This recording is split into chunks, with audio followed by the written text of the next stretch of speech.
Psalm 79. There are days when you look around and it seems as though the enemy has won every victory. That's the way Asaph felt when he wrote Psalm 79. When he looked around, he saw defilement.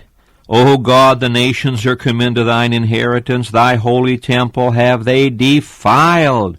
They have laid Jerusalem on heaps. He's talking about the destruction of the temple and the city of Jerusalem. He saw defilement. Well, we look around today and we certainly see defilement. It's tragic the way the enemy is defiling minds and hearts. And then he looked around and he saw death. The dead bodies of thy servants have they given to be food unto the fowls of the heavens.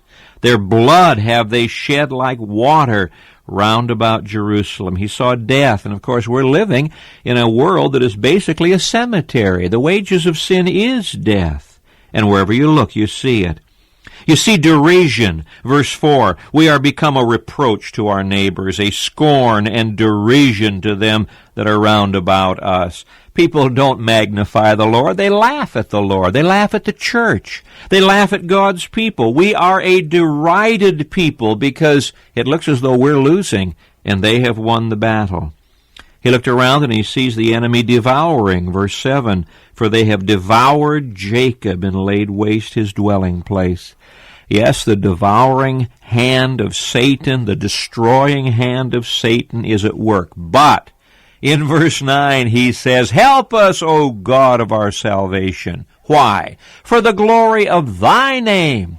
Deliver us. How? And purge away our sins for thy name's sake. You see, Asaph wasn't concerned so much about his own comfort.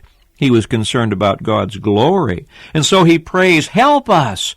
How does God help us? Purge us. Then what will happen? God will save us. Verse 11 and verse 12. He tells us that God will come and save us. Oh, how wonderful that day will be when Jesus Christ is going to come and deliver us. Meanwhile, we're going to look around and see defilement and death and derision and destruction and devouring.